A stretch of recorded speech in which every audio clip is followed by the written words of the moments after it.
आज हम group health insurance के बारे में बात करेंगे कि ग्रुप हेल्थ इंश्योरेंस क्या होता है। दूसरा, ग्रुप हेल्थ इंश्योरेंस में कवरेजेस क्या होते हैं। तीसरा, ग्रुप हेल्थ इंश्योरेंस पॉलिसी को जब हम रन करें तो हमें किस बातों का ध्यान रखना है। चौथा, ग्रुप हेल्थ इंश्योरेंस पॉलिसी में जब अपने डिपेंडेंट यानी पेरेंट्स को जब हम ऐड करते हैं तो हमें ऐड करते टाइम किन बातों का ध्यान रखना है, क्या चीज हमें अपने एचआर से पूछना है ताकि हमारी सैलरी पे बोझ ना पड़े, और दूसरा, जब क्लेम लेने जाए तो हमें अपनी जेब से पैसा ना देना पड़े। नमस्ते, मेरा नाम है शानू एलूवालिया। आज हम बीमा वाला में ग्रुप हेल्थ इंश्योरेंस पॉलिसी के बारे में बात करेंगे। ग्रुप हेल्थ इंश्योरेंस पॉलिसी वो पॉलिसी होती है जो एक एम्प्लॉयर अपने एम्प्लॉयज को एक बेनिफिट के रूप में देता है। ग्रुप हेल्थ इंश्योरेंस पॉलिसी में आपके हॉस्पिटल के मेडिकल के बिल्स को कवर करता है। खुदा न खासा आपके साथ या आपकी फैमिली के साथ जो भी ग्रुप हेल्थ इंश्योरेंस पॉलिसी में कवर है, उसके साथ कोई भी मिसहैपनिंग हो जाती है और आपको हॉस्पिटल जाना पड़ता है, तो उस केस में आपके हॉस्पिटल का जो भी बिल होता है वो ग्रुप हेल्थ इंश्योरेंस पॉलिसी में कवर होता है, उसे हम ग्रुप हेल्थ इंश्योरेंस पॉलिसी कहते हैं। अब हम ग्रुप हेल्थ इंश्योरेंस पॉलिसी के कवरेजेस के बारे में बात करेंगे। पहला पॉइंट, इन पेशेंट ट्रीटमेंट। इसका मतलब ये होता है कि जब भी हमारे को इलाज कराने के लिए हमें हॉस्पिटल में एडमिट होना पड़ता है, चाहे एक्सीडेंट के केस में या हमारी को साथ या हमारी फैमिली के साथ कोई बीमारी हो जाती है, तो उसमें हमारे पास जितने की भी पॉलिसी है ग्रुप हेल्थ इंश्योरेंस में, मान लो कंपनी ने हमें 3 लाख रुपीज की दी है तो हम 3 लाख रुपए तक का इलाज उसमें हम अपना करा सकते हैं। दूसरा बेनिफिट होता है pre and post hospitalisation. Pre and post hospitalisation से मतलब यह है कि जो इंसान एडमिट हुआ, एडमिट होने से पहले के बिल और एडमिट होने के बाद के बिल, मान लीजिए एडमिट होने के बाद टाइम तो कैशलेस हो गया, लेकिन उसके बाद 20 दिन या 30 दिन उसकी दवाई चल रही है, उसका जो भी मेडिकल टेस्ट चल रहे हैं और ओपीडी कर रहा है, तो उसके जो एक्सपेंसेस हैं वो हमारे प्री और पोस्ट हॉस्पिटलाइजेशन बेनिफिट में कवर हो जाते हैं। तीसरा होता है day care treatment. Day care treatment से मतलब होता है कि दिन में जो एक ही दिन में वो ट्रीटमेंट हो जाता है जिसके लिए हॉस्पिटलाइजेशन की जरूरत नहीं है। एग्जाम्पल के तौर पे एक्सीडेंट अगर हो जाए तो उसको दिन में उसको ट्रीटमेंट लेकर के वो अपना घर जा सकता है, तो ये डे केयर ट्रीटमेंट भी उसमें कवर होता है। चौथा होता है ऑर्गन डोनर। ऑर्गन डोनर से मतलब आपको समझ में आ रहा होगा कि अगर आपका साथ कोई किडनी फेलियर या कोई लीवर फेलियर की स्थिति ऐसी कोई बन जाती है और जिसमें कोई दूसरे बंदा आपको ऑर्गन डोनेट कर रहा है, तो इस केस में ऑर्गन डोनेट को भी जो भी उसे ट्रीटमेंट की जरूरत पड़ती है तो वो भी उसको हेल्थ इंश्योरेंस पॉलिसी में कवर कर। पांचवा होता है एम्बुलेंस कवर। एम्बुलेंस कवर जो मतलब से समझ में आ रहा है, आपको एम्बुलेंस लाने और ले जाने का एक मिनिमम अमाउंट होता है जो पॉलिसी के अंदर होता है, उसको वो कवर करता है। 6 होता है मैटरनिटी कवर। मैटरनिटी कवर से मतलब समझ में आ रहा है कि डिलीवरी के लिए आपको पैसा प्रोवाइड किया जाता है, लेकिन एक लिमिटेड होता है। उसमें आपको याद रखना होगा कि उसमें नॉन मेट्रो और मेट्रो मतलब शहरी और ग्रामीण के लिए उसके लिए अमाउंट की लिमिट अलग होती है, और ऑपरेशन और नॉर्मल डिलीवरी के लिए दोनों के लिए अलग अलग लिमिट पॉलिसी के अंदर निर्धारित की जाती है। 7 होता है hospital cash benefit. Hospital cash benefit में क्या होता है कि मान लीजिए आप एडमिट है और 7-8 दिन या लंबे टाइम के लिए आपको एडमिट होना पड़ रहा है, तो इस स्थिति में आपको 1000 रुपए या 1500 रुपए जो भी पॉलिसी में लिखा है पर डे आपको एक लिमिट सीमा तक आपको जरूर मिलता है। आयुष ट्रीटमेंट। आयुष ट्रीटमेंट से मतलब आयुर्वेदिक ट्रीटमेंट के लिए आप जो जा रहे हैं और उसके लिए आपको कोई भी हॉस्पिटल मिल रहा है जहां आपको ऑपरेशन ना करा के आयुर्वेदा के जरूर ठीक करना चाहते हैं, तो आपको एक लिमिटेड सम अमाउंट तक आप पॉलिसी के अंदर कवर किया जाता है। 9 होता है इमरजेंसी एयर एम्बुलेंस।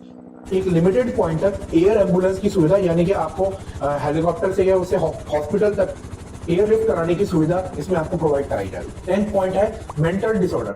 जी हाँ, अब ग्रुप हेल्थ इंश्योरेंस पॉलिसी में मेंटल डिसऑर्डर भी कवर किया जाता है, लेकिन उस केस में अगर उस पेशेंट को हॉस्पिटलाइजेशन की जरूरत है तभी इस केस में ये आपका वर्क करता है, और इसकी भी एक लिमिटेड सम एश्योर्ड होता है जो आपको पॉलिसी में आपको चेक करना होता है। 11 होता है डेंटल कवर। डेंटल कवर आमतौर पे नहीं होता इंश्योरेंस में कवर, लेकिन अगर आपका एक्सीडेंट हो गया और एक्सीडेंट केस में आपको डेंटल से रिलेटेड ट्रीटमेंट की जरूरत है, तो up to the sum assured जितनी की भी आपकी पॉलिसी है आपको पूरा का पूरा मिलता है। 12 होता है आई केयर, आई कवर। क्या लोगों का सवाल होता है क्या मेरी आईज का मैं नंबर चश्मा हटाने के लिए क्या मैं यूज कर सकता हूं? नहीं, दो चीजों में यूज किया जाता है। पहला केस होता है कि अगर आपको कोई आई का इंफेक्शन हो गया, उस केस में या कोई सर्जरी की जरूरत है या एक्सीडेंट हो गया है, तो उस केस में तो कवर होता है। लेकिन दूसरा ऑप्शन होता है अगर आपका minimum plus 6.5 D plus minus है या उससे ज्यादा है और डॉक्टर बोल रहा है कि अब एक ऑप्शन है कि आपको अपना ऑपरेशन कराने की जरूरत है, तो हाँ, आप बिल्कुल इस केस में up to the sum assured आप जरूर अपना इलाज करा सकते। तो ये थे पॉलिसी के बेनिफिट्स जो ग्रुप हेल्थ इंश्योरेंस में लिखे होते हैं। आगे हम बात करेंगे पॉलिसी को रन करते टाइम आपको किस बातों का ध्यान रखना है ताकि आपको अपनी जेब से पैसा ना देना पड़े जब क्लेम आए। सबसे पहली चीज होती है पॉलिसी का सम एश्योर्ड। आपको ये जरूर ध्यान रखना है कि कंपनी ने आपको पॉलिसी में पर फैमिली या पर पर्सन कितने का सम एश्योर्ड दिया हुआ है। मान लीजिए आपने 3 लाख रुपए का दिया हुआ है, तो आप जो पॉलिसी में पूरे साल के लिए सिर्फ 3 लाख रुपीस के सम एश्योर्ड के लिए एलिजिबल है कि आप इतने तक का क्लेम ले सकते हैं। अगर कोई क्लेम आपका 3 लाख से ऊपर आया तो आपको उसके बाद अपनी जेब से पे करना होगा। दूसरा होता है रूम रेंट कैपिंग। ये एक बहुत इंपॉर्टेंट ऑप्शन है जिसको आपको बहुत ध्यान रखना है। पहली चीज, आपको बहुत सोच समझ के पॉलिसी एग्जॉस्ट करनी है कि रूम रेंट जब भी आपको इमरजेंसी सिचुएशन में जाना पड़े या कोई प्री प्लान ऑपरेशन के लिए जाए तो रूम रेंट का जरूर ध्यान रखें कि कितना आपको लगने वाला है। मैं एग्जांपल के तौर पे समझाऊंगा। मान लीजिए किसी की पॉलिसी 3 लाख रुपीस की है और वहां पे लिखा हुआ 2% ऑफ द सम एश्योर्ड, यानी कि 2% ऑफ द सम एश्योर्ड, यानी कि 6,000 रुपए तक का कमरा आप ले सकते हैं। लेकिन अगर आप उसपे 6 की जगह 8,000 या 10,000 ऊपर का ले रहे हैं तो ध्यान रखिए आप अपनी जेब से पैसा देंगे। क्योंकि क्या होता है, जब कोई खर्चा तो एक पैकेज के लिमिट के आप ऊपर चले जाते हैं तो आपको रूम के साथ साथ जो भी फैसिलिटीज या जो भी आपको ट्रीटमेंट होता है उसका भी अमाउंट आपको अपनी जेब से पे करना होता है। तो रूम रेंट का आपको जरूर ध्यान रखना है कि रूम रेंट के हिसाब से ही आप अपना क्लेम सेटल कराएं।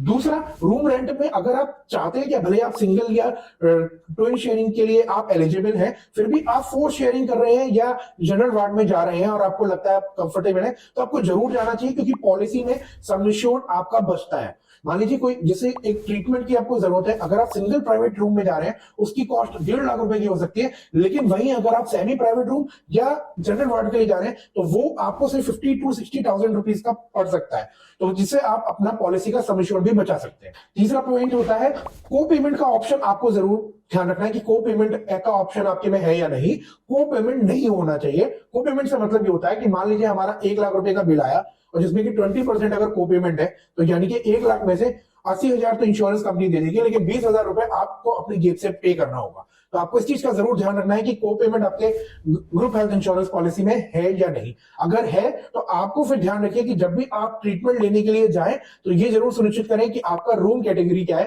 क्योंकि आपका जब जितना ज्यादा बिल होगा आपको उतना ही आपको अपनी जेब से पे करना होगा। चौथा होता है maternity cover. Maternity cover group health insurance में एक लिमिटेड टाइम फ्रेम के लिए प्रोवाइड कराया जाता है। उसमें क्या होता है कि अगर ऑपरेशन के लिए जा रहे हैं तो कहते हैं कि 50,000 तक के लिए कवर कर रहे हैं, नॉर्मल डिलीवरी के लिए जा रहे हैं तो 40,000 के लिए कवर रहता है, अगर आप गांव में अपना इलाज करा रहे हैं तो भी आपको 30,000 तक के लिए दे देंगे, लेकिन अगर आप शहर में करा रहे हैं तो 50,000 तक के लिए कर देंगे। तो ये एक लिमिट होती है जो कि कम और ज्यादा भी हो सकती है। मैटरनिटी के लिए जब आप क्लेम लेने जा रहे हैं तो आप इस चीज का जरूर ध्यान रखें कि आपका जो इसमें ऑप्शंस आपको सम एश्योर्ड कितने तक का दिया गया है, 50,000 या 40,000, आपको उस पॉलिसी की लिमिट के अंदर ही आपको यूज। फिफ्थ पॉइंट है pre and post hospitalisation benefit. Pre and post hospitalisation benefit वो बेनिफिट होता है जो मैंने आपको पहले भी समझाया था कि आप हॉस्पिटल में एडमिट हुए या डे केयर ट्रीटमेंट में गए जहां आपने इलाज कराया, फिर आपकी छुट्टी हो गई, आप घर चले गए, तो उसमें क्या होता है 30 दिन पहले के बिल और 60 दिन बाद के बिल ये उसमें कवर होते हैं। तो आपको ये जरूर ध्यान रखना है कि पॉलिसी में आपके में कितने दिन तक बेनिफिट है, क्योंकि कई कंपनीज ऑप्शन देती हैं 30 दिन पहले के बिल आप कवर कर सकते हैं, 30 दिन बाद के, कई में ऑप्शन देता है 60 दिन पहले के बिल कवर हो सकते हैं, 60 दिन बाद के, किसी में 90 डेज का भी ऑप्शन होता है। तो ये चीज आप जरूर ध्यान रखें, उसके हिसाब से अपना पॉलिसी में रीइंबर्समेंट के लिए डालें। 6 पॉइंट, आपको go only for cashless benefit. ये हमेशा ध्यान रखें जब भी आप ग्रुप हेल्थ इंश्योरेंस प्रोवाइड आपको कंपनी करती है, आप इस चीज का जरूर ध्यान रखें, एक लिस्ट बना के रखें, ऐप डाउनलोड करके रखें कि कहां कहां पर ग्रुप हेल्थ इंश्योरेंस पॉलिसी में कैशलेस आपको क्लेम सेटलमेंट मिल रहा है, जहां आपको पैसा नहीं देना पड़ रहा है। Always go for the cashless claims जब आपको ग्रुप हेल्थ इंश्योरेंस प्रोवाइड किया। अब हम आते हैं वीडियो के आखिरी पार्ट पे कि आपको क्या क्या क्वेश्चंस पूछने हैं जब आपको ग्रुप हेल्थ इंश्योरेंस पॉलिसी एक कंपनी एज एन एम्प्लॉय आपको प्रोवाइड करा रही है। आपको क्या क्वेश्चन अपने एचआर से पूछने हैं और किस बातों का ध्यान रखना है जब आप पॉलिसी में एनरोल कर रहे हैं, जब आपको पता चलता है। पहली चीज, क्या आप जब आप अपने डिपेंडेंट्स को वो ऐड करने का ऑप्शन दे रहे हैं, मदर और फादर का, क्या उसमें को पेमेंट है या नहीं। इस चीज का आप जरूर ध्यान रखिए कि को पेमेंट अगर है तो कितना % है। जब क्लेम आए तो आप अपना पॉकेट सेव कर सकते हैं। दूसरा ऑप्शन ये, जब आप अपने डिपेंडेंट्स, पेरेंट्स, माता पिता या इनलॉज को ऐड कर रहे हैं तो क्या मुझे कोई ग्रुप हेल्थ इंश्योरेंस पॉलिसी को मैं ऐड करने के लिए मुझे एक्स्ट्रा प्रीमियम अपनी जेब से पे करना पड़ेगा, क्या मेरी सैलरी में अमाउंट कटेगा, और अगर कटेगा तो कितना कटेगा और मुझे कितना साल में बियर करना पड़ेगा। इस चीज का आप जरूर ध्यान रखिए, क्योंकि कई लोगों का क्या होता है, शुरू में नए एम्प्लॉय होते हैं, जब ज्वाइन होते हैं तो वहां पे फॉर्म पे टिक करा लिया जाता है और इस चीज का ध्यान नहीं रखते कि उनका सैलरी में अमाउंट, प्रोपोर्शनल अमाउंट कटेगा। जब अपने पेरेंट्स को भी ऐड करा लेते हैं तो उन्हें इस जब फाइनल जब उनकी सैलरी आती है तब उन्हें पता चलता है कि एक्चुअल जब बात हुई थी तो पता चला था कि 4,000 रुपीज अप्रोक्स महीने का कटेगा, लेकिन जब डिपेंडेंट को हमने अपने पेरेंट्स को ऐड किया तो पता चला वहां 15,000 या 12,000 रुपए मेरा हर महीना सैलरी से कट रहा है। तो आपको इस चीज का जरूर ध्यान रखना। आई होप आपको ये वीडियो इंफॉर्मेटिव लगा होगा। हमने ये वीडियो दोबारा बनाया था क्योंकि पुरानी वीडियो में कमेंट्स आ रहे थे कि वीडियो तो अच्छा है लेकिन उसमें साउंड क्वालिटी और चीजें अच्छी नहीं है, तो हमने इसमें काफी डिटेल में बात करी है कि क्या कॉर्पोरेट की जो ग्रुप हेल्थ इंश्योरेंस पॉलिसी है इसमें क्या कवरेजेस होते हैं क्या नहीं। तो ऐसे ही इंफॉर्मेटिव वीडियो के लिए